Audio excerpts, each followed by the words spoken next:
अगर आप रात में अकेले हैं तो इस कहानी को सुनने से पहले एक बार अपने कमरे दरवाजे को ज़रूर देख लीजिए, क्योंकि जिस घटना के बारे में मैं आपको बताने जा रहा हूँ उसके बाद आज तक कोई भी रात के ठीक 2:17 पर उस पुराने कुएं के पास जाने की हिम्मत नहीं कर पाया। कहते हैं उस कुएं के पास जाने वाले हर इंसान को सबसे पहले किसी भूखे आदमी के रोने की आवाज़ें सुनाई देती है, लेकिन अगर आपने उस आवाज़ का जवाब दे दिया तो अगली सुबह गांव वालों को सिर्फ वहां आपके पैरों के निशान मिलते हैं, लौटकर आप कभी नहीं मिलते। यह कहानी शुरू होती है चार दोस्तों से जो भूतों का सच कैमरे में कैद करने निकले थे।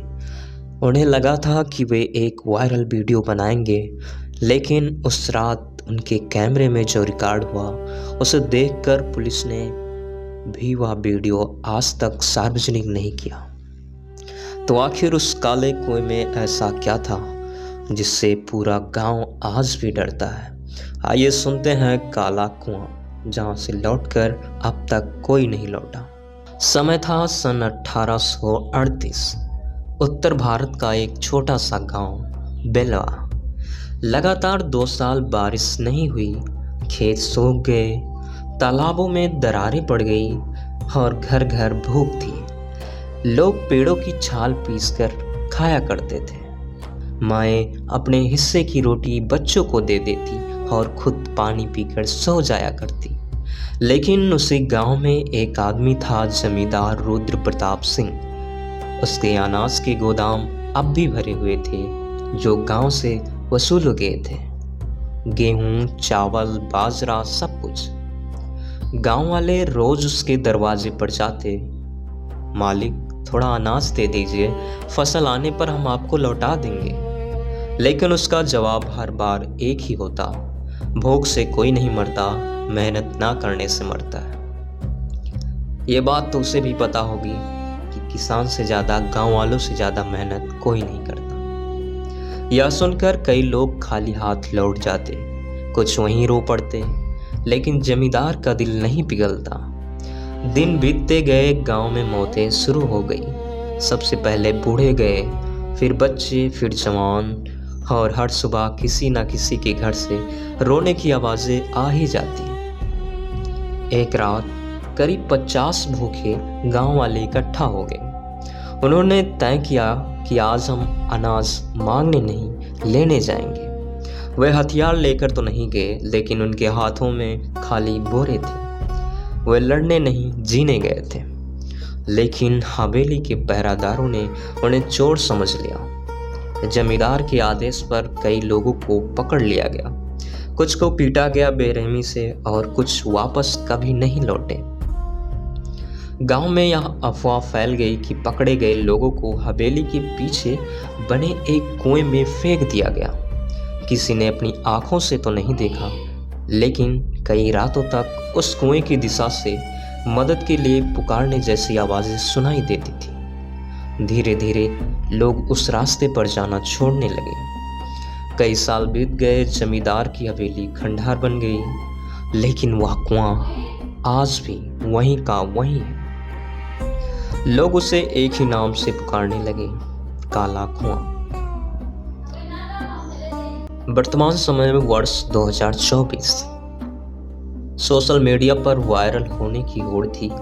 भूतिया जगहों की वीडियो लाखों लोग देख रहे थे। इसी बीच प्रयागराज के 4 दोस्त आर्यन, समीर, निखिल और करण को बेलवा के काले कुएं की कहानी पता चली। समीर हंसते हुए बोला, 200 साल पुरानी कहानी और लोग आज भी डरते हैं। आर्यन ने कहा, अगर सच निकला तो इतिहास मिलेगा, अगर झूठ निकला तो अंधविश्वास टूटेगा। निखिल ने धीरे से पूछा, और अगर दोनों में से ही कुछ नहीं हुआ तो? करण फिर मुस्कुराया, तो कम से कम वीडियो तो बन ही जाएगी। उन्हें नहीं पता था कि जिस जगह को वो कंटेंट समझ रहे हैं वह किसी के अधूरे दर्द की निशानी थी। अगली शाम चारों बेलवा पहुंचे। गांव के बाहर ही एक चाय की दुकान पर बैठे बुजुर्ग ने उन्हें देखते ही पूछा, कहाँ से आए हो बेटा? प्रयागराज घूमने नहीं, काला कुआं देखने। बुजुर्ग के हाथ से चाय का गिलास छूटकर जमीन पर गिर पड़ा। कुछ पल तक वह चुप रहा, फिर बोला, जगह देखने जाओ, लेकिन वहाँ की कहानी का मजाक मत उड़ाना बेटा। हर डर अंधविश्वास नहीं होता और हर कहानी झूठ भी नहीं होती। चारों मुस्कुराकर आगे बढ़ गए। उन्हें लगा एक और गांव, एक और डरावनी कहानी, लेकिन उन्हें यह नहीं पता था कि उस रात उनके कैमरे में सिर्फ अंधेरा नहीं, इतिहास का अधूरा दर्द भी रिकॉर्ड होने वाला था। कहते हैं कैमरा कभी झूठ नहीं बोलता, लेकिन उस रात कैमरे ने जो भी दिखाया उसे देखकर चारों दोस्तों ने काश वह रिकॉर्डिंग कभी नहीं देखी होती। शाम के 6:40 चारों दोस्त गांव के आखिरी छोर पर पहुंचे। सामने एक विशाल पीपल का पेड़ था। उसकी जड़ों ने आधी जमीन को अपनी पकड़ में ले रखा था। पेड़ के नीचे पत्थरों से घिरा एक पुराना सूखा कुआं था। यही था वो काला कुआं। कुएं की मुंडेर पर लाल रंग से कुछ लिखा था। समय ने उसे लगभग मिटा ही दिया था, लेकिन एक शब्द अब भी साफ दिखाई देता था, मत। बाकी शब्द मिट चुके थे। समीर हंसकर बोला, लगता है किसी ने हमें डराने के लिए लिखा होगा। उसी समय पीछे से आवाज आई, नहीं बेटा, वो चेतावनी थी। चारों ने पलटकर देखा। वही चाय की दुकान वाले बुजुर्ग खड़े थे। उन्होंने कुएं की ओर बिना देखे कहा, हमारे दादा कहते थे कि इस कुएं के पास रात में किसी का नाम सुनाई दे तो जवाब मत देना, और अगर कोई रोता हुआ दिखाई दे तो उसके पास भी मत जाना। आर्य ने पूछा, क्यों? बुजुर्ग कुछ देर चुप रहे, फिर बोले, क्योंकि वहां हर आवाज मदद मांगने वाले इंसानों की नहीं होती। इतना कहकर वे लौट गए। चारों ने इसे अंधविश्वास समझा। रात के लगभग 9 बज चुके थे। कैमरे की रिकॉर्डिंग शुरू हुई। आर्यन कैमरे की तरफ देखकर बोला, दोस्तों, आज हम बेलवा गांव के उस कुएं के पास हैं जिसके बारे में कहा जाता है कि यहाँ 200 साल पहले अकाल में मरे लोगों की आत्माएं भटकती हैं। हम पूरी रात यहीं रहेंगे और सच जानेंगे। वीडियो रिकॉर्ड होता रहा। शुरू के 2 घंटे बिल्कुल सामान्य रहे। कभी उल्लू की आवाज़, कभी हवा, कभी सूखे पत्तों की सरसराहट। समीर ने मुस्कुराते हुए कहा, देखा, कुछ नहीं है यहाँ। तभी टन, कुएं के अंदर से लोहे के टकराने की जैसी आवाजें सुनाई आई। चारों चुप हो गए। करण ने टार्च नीचे डाली। नीचे सिर्फ अंधेरा था, कोई हलचल नहीं। शायद कोई पत्थर गिरा होगा। आर्यन ने बात टाल दी। रात के 2:17 अचानक सभी मोबाइल फोन एक साथ बंद हो गए। किसी की बैटरी खत्म नहीं हुई थी, फिर भी स्क्रीन काली हो गई। कैमरा चलता रहा। उस समय कुएं के भीतर से बहुत धीमी आवाज आई, पानी, पानी। चारों ने एक दूसरे की तरफ देखा। फिर आवाज आई, थोड़ा पानी, पानी। निखिल का चेहरा उतर सा गया। यार, ये आवाजें सच में आई थी ना? समीर ने हिम्मत करके कहा, कोई जानवर होगा यार। लेकिन तभी एक और आवाज सुनाई देती है। इस बार आवाज काफी साफ थी, हम भूखे हैं, हम भूखे हैं। चारों के शरीर में सिहरन दौड़ पड़ी। डर के बावजूद उन्होंने रिकॉर्डिंग बंद नहीं की। करीब 5 मिनट बाद आर्यन ने कैमरा उठाकर रिकॉर्डिंग चेक की और वहीं उनकी जिंदगी बदल गई। वीडियो में चारों कुएं के पास खड़े थे, लेकिन उनके पीछे एक और आदमी खड़ा था। फटे हुए कपड़े, दुबला शरीर, झुका हुआ सिर। ऐसा लग रहा था जैसे यह कई दिनों से भूखा नंगा हो। समीर ने तुरंत पीछे मुड़कर देखा, लेकिन वहां कोई नहीं था। आर्यन ने वीडियो दोबारा चलाया। इस बार वह आदमी धीरे धीरे अपना सिर उठाता दिखाई दिया। उसका चेहरा साफ नहीं दिख रहा था, लेकिन उसकी आंखें सीधे कैमरे की ओर दिखाई पड़ती थी। अचानक वीडियो अपने आप रुक गया। कैमरे के स्क्रीन पर एक लाइन दिखाई दी, भूख से मरने वालों को कभी न्याय नहीं मिला। चारों के साथ हाथ कांपने लगे। ये किसने लिखा? किसी के पास जवाब नहीं था।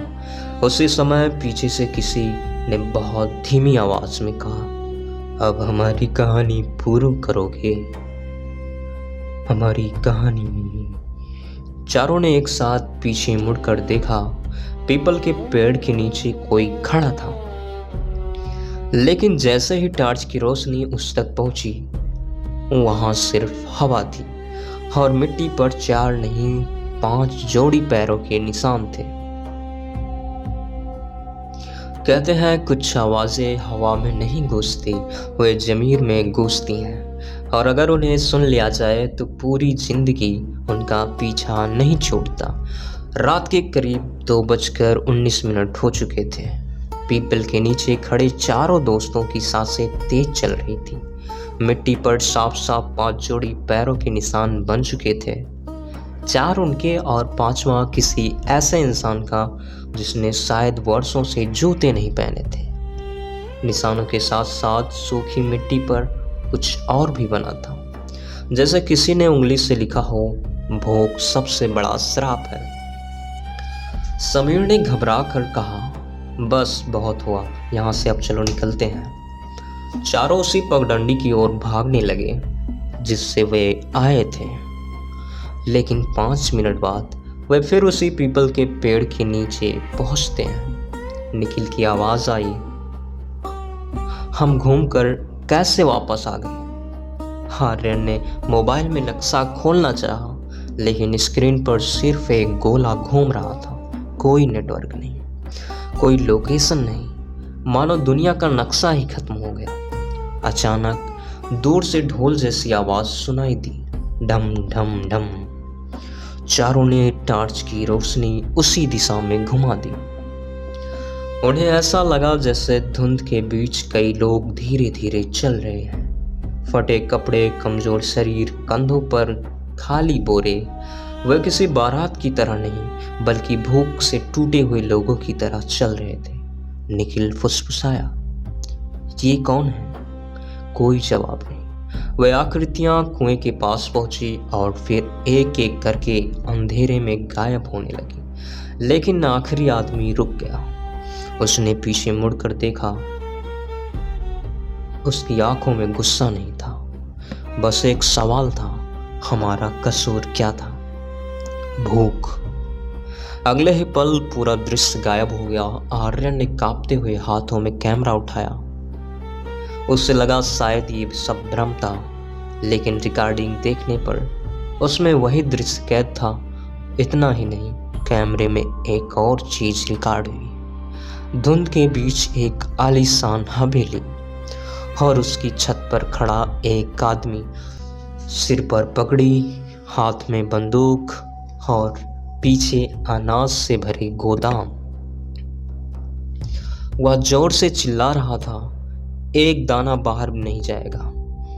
इसके बाद वीडियो में गोलियां चलने जैसी आवाजें सुनाई पड़ी। लोग भागने लगे, बच्चों के रोने की आवाज और फिर भारी चीजें कुएं में गिरने की आवाज। छपाक छपाक छपाक। चारों दोस्त एक दूसरे का चेहरा देखने लगे। समीर की आंखों में आंसू थे। ये भूत नहीं है, आर्यन ने धीमे स्वर में कहा। ये किसी की आखिरी याद है जो इस जगह से मिट नहीं पाई। तभी पीछे से एक बहुत बूढ़ी आवाज आई, अब समझे हम डरते क्यों हैं। चारों ने पलटकर देखा। राम अवतार बाबा वहां खड़े थे, लेकिन इस बार उनके चेहरे पर डर नहीं, सिर्फ था तो दर्द। उन्होंने कुएं की ओर देखते हुए कहा, मेरे दादा कहते थे कि उस अकाल में लोग अनाज मांगने गए थे, चोरी करने नहीं। लेकिन लालच ने उन्हें चोर बना दिया। कई लोग मारे गए और कुछ को इसी कुएं में फेंक दिया गया। बाबा की आंखों में आंसू बहने लगे। जिस जगह इंसानियत दफन हो जाए वहाँ सिर्फ मिट्टी नहीं रहती, उस समय समय भी रोता है। इतना कहकर बाबा धीरे धीरे अंधेरे में चले गए। चारों दोस्त उनके पीछे भागे, लेकिन कुछ ही कदम बाद वहां कोई नहीं था, सिर्फ हवा और पीपल से गिरता हुआ एक सूखा पत्ता। उसी समय कैमरे में अपने आप रिकॉर्डिंग शुरू हुई। स्क्रीन पर एक वाक्य उभरा, सच जानना चाहते हो तो हवेली का तहखाना खोलो। चारों ने एक साथ ऊपर देखा। कुएं से लगभग 200 मीटर दूर घने पेड़ों के पीछे एक टूटी हुई हवेली पहली बार साफ दिखाई दे रही थी। अब तक वह उन्हें दिखी ही नहीं थी। उस हवेली के ऊपर सबसे वाली टूटी खिड़की थी। वहां कोई खड़ा था और वह उन्हें देख रहा था। कहते हैं हर पुरानी हवेली में भूत नहीं होते, लेकिन कुछ हवेलियां अपने मालिकों के पाप जरूर संभाल कर रखती हैं। रात के लगभग 2:36 चारों दोस्त कांपते हुए उस टूटी हवेली की ओर आगे बढ़े।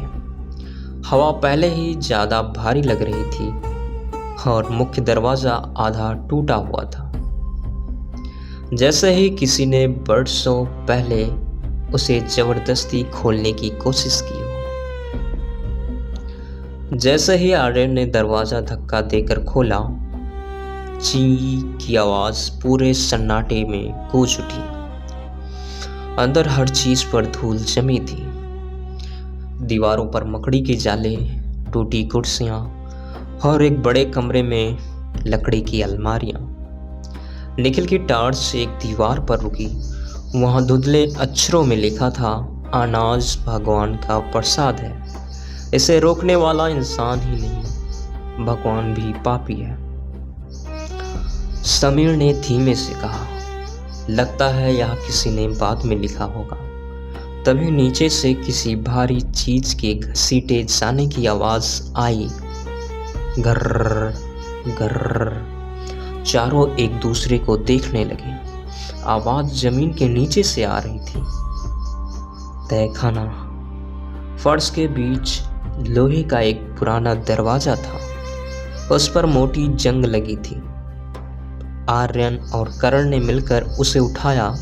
जैसे ही दरवाजा खुला, सड़ी हुई मिट्टी और बंद हवा की तेज गंध बाहर आई।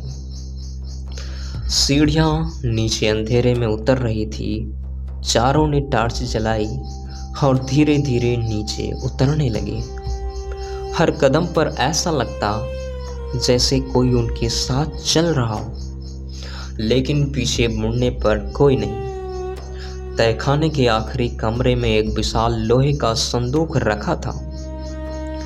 उस पर उभरे हुए अक्षरों में लिखा था, रुद्र प्रताप सिंह, निजी अभिलेख। संदूक बंद नहीं था। आर्यन ने ढक्कन उठाया। अंदर सोना या चांदी नहीं था, बल्कि पुरानी डायरियां, सरकारी मोहर वाले कागज और एक कपड़े में लिपटा हुआ वह पत्र पर तारीख लिखी थी 17 जुलाई 1838। आर्यन ने कांपते हुए हाथों से उसे खोला और उसको पढ़ा। उसमें लिखा था, आज गांव के लोग अनाज फिर से मांगने आए। अगर उन्हें दे दिया तो मेरी ताकत खत्म हो जाएगी, इसलिए उन्हें सबक सिखाना जरूरी है। जो विरोध करें उन्हें कुएं में फेंक दो। कल सुबह बाकी खुद ब खुद चुप हो जाएंगे। नीचे हस्ताक्षर थे, रुद्र प्रताप सिंह। चारों के चेहरे का रंग उड़ गया। समीर की आवाज भर्रा गई। मतलब यह कहानी सच थी। उसी क्षण कैमरे की लाल रिकॉर्डिंग लाइट अपने आप जल उठी। कैमरे की स्क्रीन पर अचानक वही कमरा दिखाई दिया, लेकिन 200 साल पहले का। कमरा लोगों से भरा था। भूखे किसान, रोती हुई औरतें, बच्चे और बीच में खड़ा जमींदार। वह चिल्ला रहा था जिसे रोटी चाहिए, अपनी बहन, बेटी और बीबी को मेरे बगल कर दो।